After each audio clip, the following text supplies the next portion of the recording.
मौत कब आ जाए किसी को नहीं मालूम, कब किस वक्त और किन हालात में इस दुनिया को छोड़ना पड़े कौन जानता है। इसीलिए कहा जाता है न जाने किस गली में जिंदगी की शाम हो जाए। किसी को नहीं मालूम कि आज का दिन उसके लिए आखिरी है या नहीं। लेकिन जब एक नौजवान शख्स दुनिया से अचानक चला जाता है तो बेहद अफसोस होता है। पहले हार्ट अटैक का शिकार बुजुर्ग हुआ करते थे, लेकिन अब तो नौजवान भी इसका शिकार होने लगे हैं। ये रिपोर्ट देखिए, फिर इसी पर चर्चा करेंगे।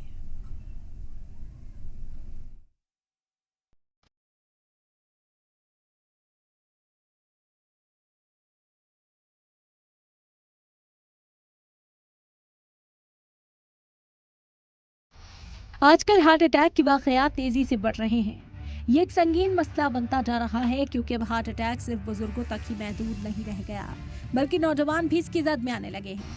ताज़ा वाकयात छत्तीसगढ़ के रायपुर के भरमपुरी इलाके का है, जहां एक जिम में वर्कआउट के दौरान 17 साल का नौजवान बेहोश हो गया। अस्पताल ले जाने पर नौजवान की मौत हो गई।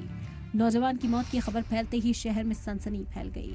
चर्चा है कि जिम में ट्रेडमिल पर वर्कआउट करने के दौरान सत्यम को अचानक हार्ट अटैक आया। अस्पताल ले जाने पर उसकी मौत हो गई। बुध की सुबह 9 बजे के आसपास नौजवान जिम गया था।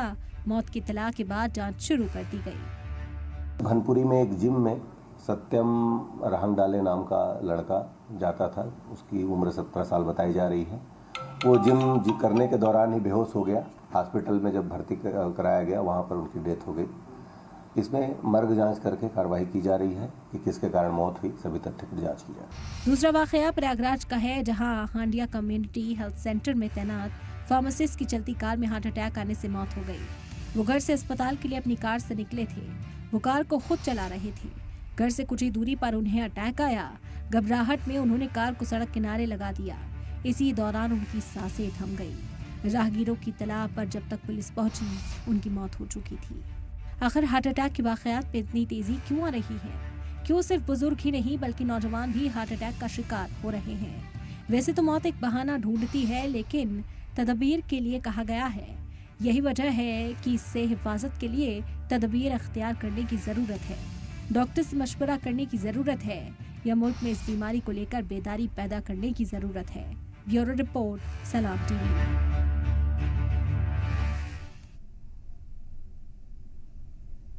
तो हार्ट अटैक क्यों बनता जा रहा है साइलेंट किलर, और न सिर्फ बुजुर्गों में बल्कि नौजवान कम उम्र के बच्चे इसका शिकार हो रहे हैं। कोई डांस करते वक्त इस फानी दुनिया को अलविदा कह जाता है, कोई ट्रेडमिल पर है तो अपनी आखिरी सांसें गिन लेता है। इसी पर चर्चा करते हैं। खास मेहमान इस वक्त हमारे साथ है। तारुफ आपका सबसे पहले करा देते हैं। डॉक्टर राजू व्यास जी जुड़ गए इस वक्त हमारे साथ, senior consultant cardiologist, director Fortis hospital Delhi से। खैर मकदम है सर आपका। और साथ ही साथ doctor Ramesh Raikar, DNB cardiologist, metro RLKC Delhi से हमारे साथ इस वक्त जुड़ गए हैं। खैर मकदम है सर आपका भी सलाम टीवी पर। डॉक्टर राजू व्यास साहब, शुरुआत आप ही से कर लेते हैं, क्योंकि जिस तरह की तस्वीरें अभी हमने देखी बेहद डराने वाली हैं कि कोई सही सलामत अपने घर से निकलता है, ना कोई बीमारी है ना कोई टेंशन है। एक नौजवान जिम जाता है, अपनी एक्सरसाइज करता है, बॉडी बिल्ड करता है, और अचानक हार्ट अटैक और इस दुनिया से रुखसत हो जाता है। बचाने का भी कोई जो जरिया है वो नहीं बचता। कैसी संगीन बीमारी से इस वक्त हम मुतासिर होते जा रहे हैं? आपका कहना सही है।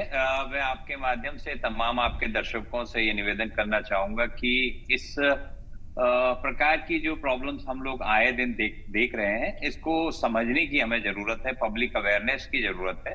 और साथ ही साथ मैं हमेशा ये कहता रहा हूं कि अब जब एक हम बहुत बड़ी महामारी के दौर से गुजरे हैं, जो कि हमारे जमाने 2 साल तक कोविड का एक प्रकार का महामारी का समय रहा हमारे देश में, पूरे वर्ल्ड में, उससे बहुत सारे बॉडी के ऊपर साइड इफेक्ट्स पड़े। वो चाहे कोविड किसी को हुआ हो, किसी को नहीं हुआ हो, किसी ने कोविड वैक्सीन ली हो, नहीं ली हो। तो अब एक रूल और अवेयरनेस, 2 चीजें हमें बनानी चाहिए। रूल ये होना चाहिए कि जो कोई व्यक्ति अपने किसी भी प्रकार की हैवी एक्सरसाइजेस अपने जिम में जाके करने की कोशिश करता है, पहले अपने एक फिजिशियन या किसी कार्डियोलॉजिस्ट से मिलकर अपने दिल की जांच करा ले। और उसके बाद में बहुत सिंपल तरीके के हम सिंपल टेस्ट वहां पे करते हैं। और एक बार जब हम उस प्रकार से सर्टिफाई हो जाए कि हमारा जो दिल है वो हैवी एक्सरसाइजेज जो है उसको करने में सक्षम है, या हमारा शरीर जो है हैवी एक्सरसाइजेज करने में सक्षम है, तब हमें आगे जाके इन जिम की एक्सरसाइजेस को अवेल करना चाहिए या हमें जाना चाहिए। सबसे बड़ी बात यह है कि अभी जैसा कि आपने कहा, आपके इस अनुमोदन में ये रहा कि 17 साल का बच्चा जो जिम गया और अचानक वहां पे सडनली कोलैप्स हो गया और उसके बाद में उसकी डेथ हो गई। इसमें दो एंगल्स हैं। एक्चुअली हुआ क्या है कि ये 17 साल का बच्चा जो एक्सरसाइज कर रहा था, इसको सडन कार्डियक डेथ जिसको बोलते हैं वो हुआ। हाँ, हार्ट अटैक उसमें से एक कारण हो सकता है। तो दो चीजें इसके अंदर बहुत ही इंपॉर्टेंट है, या हम इसके तीन एस्पेक्ट्स को बहुत क्लोजली हमें देखना चाहिए और इससे हमें सीख लेनी चाहिए। सीख ये लेनी चाहिए, पहली बात जैसा मैंने कहा कि पहले अगर इस प्रकार के लोग जो जिम में जाते हैं उन्हें अपनी रेगुलर चेकअप अगर वो किसी डॉक्टर से करा ले, तो हम अगर ये माने कि हाँ कोई व्यक्ति जिम फिट है तो वो जाके अपनी एक्सरसाइजेस कर सकता है, नंबर 1।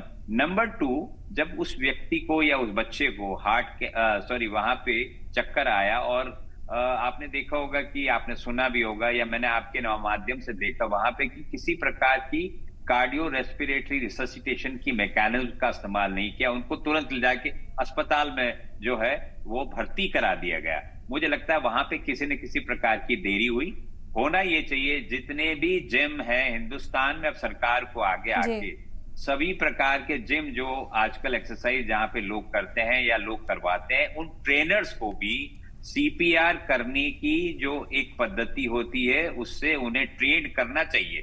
क्योंकि जहां कहीं भी जो सबसे पहला इमीडिएट व्यक्ति होगा वो होगा जिम का इंस्ट्रक्टर, उसे इसकी केयर करनी चाहिए। उसको अगर सीपीआर आता हो तो मैं मानता हूं इसमें से बहुत सारे लोगों की जानों को बचाया जा सकता है। नंबर 2 ये हुआ कि इसका मतलब ये हुआ कि सीपीआर उस बच्चे को समय पे नहीं मिला और वो देरी होने के कारण से जब अस्पताल में पहुंचा तो वहां जाने के बाद में उसकी डेथ हो गई।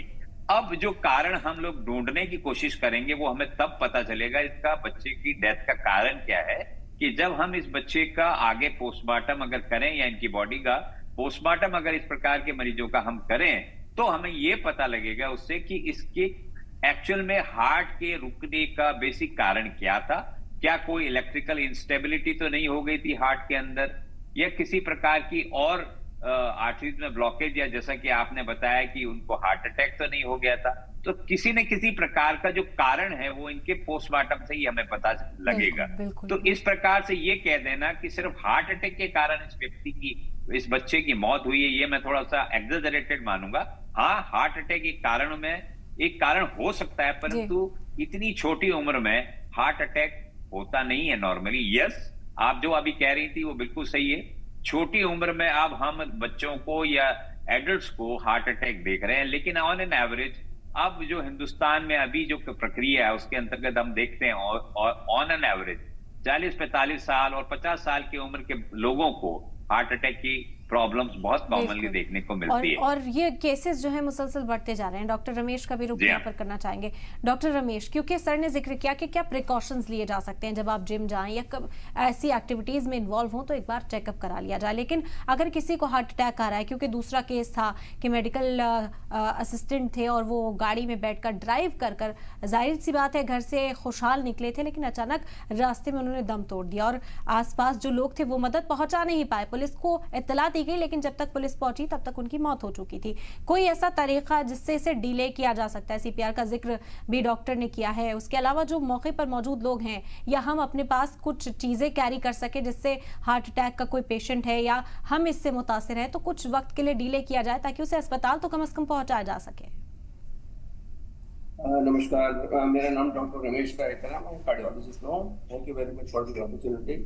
मैं कुछ बातों पे जरूर ध्यान डालना चाहूंगा, क्योंकि हमारे जैसा कि हमें पहले ही मालूम है कि पहले ये हार्ट डिजीज हम सोचते थे कि 40 साल 45 साल के बाद होती है और थोड़ी सी अंडरली एज ग्रुप में होती है। तो उसके तो स्टैंडर्ड कारण हमको बात पता है, सारे रिस्क फैक्टर्स हम सबको मालूम है कि डायबिटीज, हाइपरटेंशन, स्मोकिंग, ओबेसिटी और इस तरह की सारी चीजें जो हमको मालूम है कि वो तो फैक्टर्स हैं ही। बट अभी हम जो देख रहे हैं कि एक जो लाइफस्टाइल, जो यंगर जनरेशन के अंदर जो है लाइफस्टाइल चेंज, जो हाई फैट जो फूड हम लोग खाने लगे हैं और जिस तरह का अनहेल्दी लाइफस्टाइल हम लोग डेवलप करते हैं और लेट नाइट काम करने की जो हमारी आजकल एक कॉमन टेंडेंसी हो गई है, स्लीप डेप्रिवेशन बड़ा कॉमन है, then there is a lot of competition, unhealthy competition and unrealistic targets हमको जो दिए जाते हैं, ये सब चीजें नए रिस्क फैक्टर्स हैं। और लेटली जैसे कि डॉक्टर साहब ने कहा कि कोविड जाके खत्म हुआ है, कोविड बीमारी के बाद देखा गया है कि हार्ट के अंदर हमारे और भी कभी वायरल इलनेसेस जितनी भी होती हैं, हमारे हार्ट में छोटे छोटे स्पॉट्स जिसको हम मायोकार्डियल फाइब्रोसिस बोलते हैं, जो कि हमारे हार्ट को इरिथ्रोजेनिक बना देती हैं। खैर पूरा कारण उसके बारे में हमें नहीं पता है कि एक्चुअली कि ये प्लेटलेट डिसफंक्शन की वजह से होता है या फिर किसी और न्यूरोहार्मोनल प्रॉब्लम की वजह से होता है, बट ये सर्टेनली एक कारण जरूर है कि वायरल इलनेसेस हमारे हार्ट को नेगेटिवली इम्पैक्ट करती हैं, और जिसकी वजह से यंगर जनरेशन में भी धीरे धीरे करके इम्पैक्ट करता जा रहा है। और यंगर जनरेशन कितनी एंथुसियास्टिक होती है, वो सोचती है लेट नाइट काम करके 3 या 4 बजे तक काम करके हम अनहेल्दी लाइफस्टाइल के बावजूद taking a lot of coffee and other things which are banned, and बहुत सारे ये जो हेल्थ ड्रिंक्स होते हैं बाजार में, they are very high in caffeine, और स्टीरॉइड कंटेनिंग जो फूड्स होते हैं जो कि मसल बिल्डिंग के काम में आते हैं, ये सब के सब एडजुवेंट्स होते हैं इनके अंदर, दे आर ऑल कंटामिनेटेड। यह कितने माने यंग जनरेशन के 30 साल के लोगों को मैंने खुद हार्ट अटैक होते हुए देखा है, उनको हमने स्टेंट डाला है। अब आपका सवाल ये है कि हम उस वक्त क्या कर सकते हैं? The best that we can do that at most of the institution, किसी भी स्कूल और जितने भी हम कॉलेजेस हैं, कम से कम BCLS सिस्टम, जिसे बेसिक लाइफ सपोर्ट सिस्टम कहते हैं, उसको हमें ट्रेन करना चाहिए। Everybody should be trained. हमारे बच्चे इतने स्मार्ट हैं, उनको 4-5 लाइन की बेसिक लाइफ सपोर्ट जो सिस्टम है एटलीस्ट उसका पूरा ट्रेनिंग देना चाहिए। एडवांस हम समझते हैं हर किसी को नहीं दे सकते हैं, लेकिन कम से कम ये बेसिक सपोर्ट सिस्टम और बेसिक जो ट्रेनिंग है, जो लाइफ सेविंग टेक्निक से सबको मालूम होनी चाहिए। खासकर जैसे अभी भी हम देखेंगे हमारे एयरपोर्ट्स पर भी देखेंगे तो बहुत ही कम जगह हमारे को ये शॉकिंग डिवाइस नजर आता है, हर जगह मैंने नहीं नजर आता, और अगर आता भी है तो उनको मालूम ही नहीं है उसको यूज कैसे करना है। हमारी एम्बुलेंसेस वगैरह के अंदर इतना जो कॉमन एम्बुलेंस उनमें भी ये सब चीजें नहीं होती हैं। तो जो की चीज हर थोड़ी देर में हर 100 मीटर के ऊपर या फिर हर 1 किलोमीटर पे चीज अवेलेबल होनी चाहिए थी, लॉन्ग हाईवेज पे होनी चाहिए थी, तो हम इस जगह लैक तो करते हैं। लेकिन एटलीस्ट हम स्कूल और कॉलेजेस में एटलीस्ट एक रेगुलर ट्रेनिंग प्रोग्राम जरूर कर सकते हैं, जिससे कि अब हमें इस बात का अवेयरनेस हो ही रहा है कि हम सबको ये सब डिजीजेस यंगर जनरेशन में हो रही हैं। So first, as rightly he said, कि डॉक्टर के पास एक any complaint that you are having that you are not able to explain, जो कि हम नजरअंदाज करते हैं, तो उसको जरूर चेकअप कराना चाहिए। और मैं भी इस बात को बिल्कुल सपोर्ट करूंगा कि किसी भी स्ट्रेनुअस एक्सरसाइज और हैवी ट्रेनिंग एक्सरसाइज को करने से पहले अपने कार्डियोलॉजिस्ट से परमिशन जरूर लें। अदरवाइज डिमांड सप्लाई मिसमैच होने से सबसे पहले जो कोरोनरी आर्ट डिजीज जो कि कॉमनेस कारण है हार्ट अटैक का, वो तो कॉमनेस है ही, उसके अलावा हमारे हार्ट की जो मसल्स हैं उसके अंदर जो डिजीजेज है लाइक हाइपरट्रोफिक कार्डियोमायोपैथी, उसकी वजह से भी इस तरह की सडन कार्डियक डेथ होती हैं। और थर्ड इंपॉर्टेंट चीज जो मैं बताना चाहता हूँ, हमारे हार्ट के अंदर इलेक्ट्रिकल सिस्टम होता है, जैसे कि हमारी दीवारों में तारें छुपी होती हैं, वो इलेक्ट्रिकल सिस्टम भी बहुत कॉमनली हम देखते हैं कि उसके अंदर डिसफंक्शन हमारे को आजकल पकड़ में आ जाते हैं। तो कोई हम उसको चेक तो कराते नहीं और सीधे हम एक्सरसाइज और ट्रेडमिल वगैरह पे चढ़ जाते हैं, और वो भी we are so enthusiastic in reaching a very higher level of exercise में भी ये सॉर्ट ऑफ कंपटीशन, जो बिल्कुल नहीं होना चाहिए। तो आप सोचिए कि ये सब कारण हो सकते हैं उन सब सडन कार्डियक डेथ के, बट प्रिवेंशन कैसे करें ये अभी भी एक मुद्दा बना हुआ है। जैसे कि हर चीज तो हम कैरी नहीं कर सकते, लेकिन एक बेसिक जो ट्रेनिंग है वो हम अपने बच्चों को जरूर दे सकते हैं, which is very much possible। बिल्कुल, क्योंकि न जाने कितनी जानें बच जाती है अगर लोग बेदार होते, अगर लोगों को वो ट्रेनिंग दी गई होती, क्योंकि आसपास देखा जाता है कि हार्ट अटैक हो रहा है लेकिन कोई कुछ करता नजर नहीं आता, बेबस होते हैं, वीडियो बनाने में ज्यादा टाइम लगाते हैं। बिल्कुल बिल्कुल बिल्कुल, एम्बुलेंस का इंतजार करते रह जाते हैं। ठीक है, फिर लौटेंगे राजू व्यास। सीधा भी लिटाया जाए, उसको उसकी ब्रीदिंग जो पाइप एयर में है उसको भी अगर ठीक ठाक कर दिया जाए, साइड पे भी लिटा दिया जाए, उससे भी कितनी जानें बच सकती हैं। ये तो 2 स्टेप्स हैं जो कि मैं बता सकता हूँ आपको कि उसकी पल्स चेक कर ली जाए, नहीं भी अगर पल्स चेक करनी आती है एटलीस्ट इसको एक टेढ़ा करके एक करवट करके लिटा दिया जाए ताकि फूक अंदर निकल ना जाए। वो ये छोटी सी एक्सरसाइज करते हैं, लेकिन कभी भी कोई मुक्का नहीं मारना चाहिए चेस्ट पे और किसी तरह की चीज सुंघानी नहीं चाहिए। अपने तरीक़ों का इस्तेमाल ना करें, बल्कि जो तजुर्बाकार लोगों के जरिए बताए गए तरीके हैं उन्हें सीखने की कोशिश करें, कम से कम बेदार हो। डॉक्टर, ठीक है सर, आपके पास भी लौटेंगे। डॉक्टर राजू व्यास जी से भी समझना चाहेंगे। डॉक्टर राजू व्यास जी, क्योंकि कहा जाता है कि हार्ट अटैक एकदम से नहीं आता, कुछ ब्लॉकेज है, कुछ परेशानी है, कुछ दिक्कत है इसी वजह से, और हार्ट अटैक के सिम्टम्स होते हैं कि आपके लेफ्ट साइड पर दर्द होगा, पसीना आपको आने लगेगा। ऐसा नहीं है कि पहले जो केसेस नजर भी आते थे कि 1 बार 2 बार 3 बार और उसकी उसके बाद किसी इंसान की डेथ होती थी, लेकिन आजकल तो झटपट मौत होती है, किसी तरह की कोई परेशानी किसी को नहीं होती और अचानक ही पता चलता है कि हार्ट अटैक से उसकी डेथ हो गई। तो इस तरह के सिम्टम्स को कैसे भांपा जाए, खासतौर पर नौजवानों में? देखिए, हार्ट का जहां तक संबंध है, हार्ट एक इस प्रकार का ऑर्गन है हमारी बॉडी में कि वो हमेशा किसी न किसी प्रकार का अलार्मिंग सिम्टम या साइन देता है। ऐसा हो नहीं सकता कि किसी भी व्यक्ति को कोई चीज सडनली हो जाए। सडनली होने के जो इंसिडेंसेस है वो मात्र 1 से 2% है। ज्यादातर लोगों को, जिन भी लोगों को आप देखेंगे, उन ज्यादातर लोगों ने किसी न किसी प्रकार के सिम्टम्स होते हैं। हाँ, 2 चीजें पॉसिबिलिटी है, या तो मरीज को जब सिम्टम किसी न किसी प्रकार का पैदा होता है तो वो अपने डॉक्टर को अप्रोच करते हैं, और ज्यादातर जो इस प्रकार की यंगर जनरेशन में हम मौतें देख रहे हैं वो अपने सिम्टम्स को, साइंस को इग्नोर करते हैं, डॉक्टर से जाके नहीं मिलते, उनको बगैर परमिशन लिए हुए ही अपना जिम में जो भी ट्रेनर उनको एक्सरसाइज दे रहा है वो एक्सरसाइज करना शुरू कर देते हैं। तो इस प्रकार के एक्सीडेंट्स होने की संभावना वहां पे बढ़ जाती है। तो ये सबसे इंपॉर्टेंट एस्पेक्ट है कि हमें ये पता होना चाहिए। इसीलिए मैं आपसे पहले ये निवेदन कर रहा था कि अब जब हमें पता है कि हिंदुस्तान में बहुत सारे लोग अपने सिम्टम्स को इग्नोर करके भी जिम जाने की कोशिश करते हैं, तो इन सभी लोगों के लिए नियम अब ये हो जाना चाहिए, या मेरे अनुसार ये नियम होना चाहिए, जो कोई व्यक्ति जिम में एक्सरसाइज करना चाहता है उसे अपने एक फिजिशियन से, कार्डियोलॉजिस्ट से मिलना चाहिए, उनके सिंपल टेस्ट को पहले पास करना चाहिए। अगर वो इन सिम्टम्स के द्वारा उन टेस्ट को पास कर लेते हैं तब उन्हें जाके हैवी एक्सरसाइज के लिए जाना चाहिए। अगर हम ऐसा करते हैं तो मैं जानता हूं और मैं इस प्रकार से कह भी सकता हूं कि इन सभी लोगों की जानें हमें बचाई जा सकती है। तो एक तो ये बात हुई। दूसरी बात, जहां तक सिम्टम्स का सवाल है, तो इन सभी मरीजों में जिनको हार्ट की प्रॉब्लम होती है, जिसके अंदर ब्लॉकेजेस वगैरह होते हैं या किसी भी प्रकार की इलेक्ट्रिकल इंस्टेबिलिटी होती है, उन सभी लोगों में किसी न किसी प्रकार के सिम्टम्स देखने को मिलते हैं। अमूमन जो सिम्टम्स देखने को मिलते हैं वो ये है कि left side of the chest में पेन होना, वो हाथ के अंदर जाना, लेकिन उसी के साथ साथ अब इसमें बहुत सारे वेरिएशंस हमें देखने को मिलते हैं। जैसे कि कुछ व्यक्तियों में पेट में दर्द हो रहा है, किसी व्यक्ति को सफोकेशन फील हो रहा है। तो अब एक जो रूल नया बनाया गया है वो रूल ये कहता है कि किसी भी व्यक्ति को अगर छाती के ऊपर वाले भाग में चलते समय, किसी प्रकार की एक्सरसाइज करते समय या कोई और ऑर्डिनरी या रेस्टिंग फेज में किसी भी प्रकार का कोई दर्द होता है तो उसे अब इसको लाइटली नहीं लेना चाहिए और अपने कार्डियोलॉजिस्ट से मिलकर एक प्रिलिमिनरी अपना इन्वेस्टिगेशन करा के ये रूल आउट करना बहुत जरूरी या मैंडेटरी हो गया कि हाँ, हमें अब हार्ट की प्रॉब्लम नहीं है।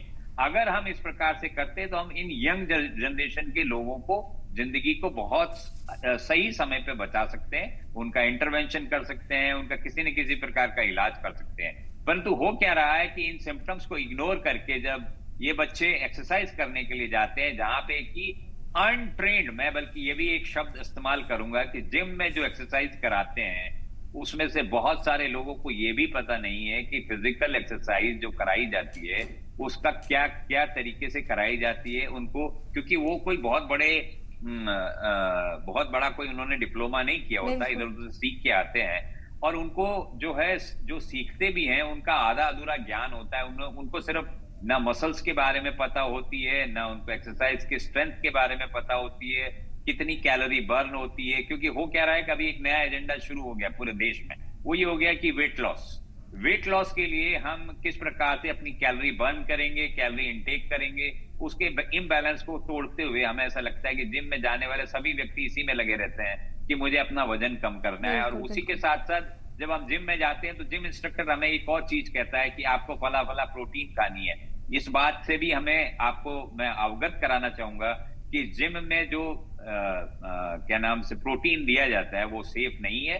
बहुत सारे आर्टिकल्स अब ये पब्लिश हो चुके हैं कि जिम में दिए जाने वाले जो वे प्रोटीन्स हैं वो बॉडी के लिए सेफ नहीं है। इसलिए बगैर डॉक्टरी सलाह के न जिम में जाएं, न वो प्रोटीन का इस्तेमाल करें, और अगर इस्तेमाल भी करें तो डॉक्टर से बिना पूछे ना करें। वो डॉक्टर हमेशा देख के बताएगा कि हाँ ये वे प्रोटीन जो है आपके लिए फायदेमंद बिल्कुल, है या अपनी नहीं है। सेहत अपने हाथ में यहाँ पर नजर आती है और इसी वजह से कहा जाता है कि खास ख्याल रखना है। डॉक्टर रमेश, आपसे ही लास्ट एक पैगाम चाहेंगे कि क्या पैगाम आप देना चाहेंगे, क्योंकि हम देख रहे हैं कि कहना गलत है क्या कि कोविड के बाद से इम्यूनिटी पर बहुत फर्क पड़ा है, तरह तरह की बीमारियों में इजाफा हुआ है और इस तरह के मामलात भी ज्यादा देखने को मिल रहे हैं, या फिर अब लाइमलाइट में ज्यादा आ रहे हैं? हाँ, बिल्कुल सही कह रही हैं आप। कोविड के बाद मेरा अपना एक्सपीरियंस है कि हमें इस तरह के हार्ट अटैक ज्यादा देखने को मिल तो रहे हैं बिल्कुल, लेकिन उसका एग्जैक्ट कोरिलेशन या तो कोविड से डायरेक्टली या फिर उसकी वैक्सीन से कोई इनडायरेक्ट रिलेशन या डायरेक्ट रिलेशन निकालना अभी पॉसिबल नहीं है। कुछ रिपोर्ट जरूर आई है जिससे कुछ पैनिक जरूर फैलता है, लेकिन मुझे लगता है अभी कोई ऐसी कोई डेफिनेट स्टडी कोई नहीं आई है जिसकी वजह से हम ये कह सकें कि ये एग्जैक्टली इसकी वजह से हुआ है। बट मैं ये आपको जरूर बता सकता हूँ कि यंगर जनरेशन, जो कि बल्कि मोस्ट प्रोडक्टिव जनरेशन है हमारी, they are so over enthusiastic, और जैसे कि डॉक्टर साहब ने अभी मेंशन भी किया कि बस वो जल्दी से वजन घटाना चाहते हैं। जल्दी से वजन घटाने के जो चक्कर में वो जो इलेक्ट्रोलाइट इम्बैलेंस करते हैं, जिस तरह का हीट एक्सपोजर उनको जिम्स वगैरह में मिलता है, अनट्रेन्ड इंस्ट्रक्टर्स होते हैं, उनकी जो डाइट हैबिट्स वगैरह होती हैं, they are absolutely original, they are absolutely ridiculous. आप अगर उनका वे प्रोटीन वगैरह देखेंगे वो यूजुअली कंटामिनेटेड होता है, और वो बस उनको नेट पे चेक कर लेते हैं कि इसमें स्टेरॉइड है कि नहीं। That is not the only thing which is to be checked. और जो यंगस्टर्स हैं वो इस बात की तफ्तीश भी नहीं करते। हम देख रहे हैं कि वो इन्वॉल्व हो जाते हैं, जो ट्रेनर उन्हें एक बार सलाह दे देता है। इसी वजह से ये प्रोग्राम हम इसीलिए लेकर आए ताकि वो लोग बेदार हों, वो नौजवान बेदार हों। बहुत शुक्रिया आप लोगों का, आपने अपना कीमती वक्त निकाला इस चर्चा में, आप हमारे साथ शामिल हुए।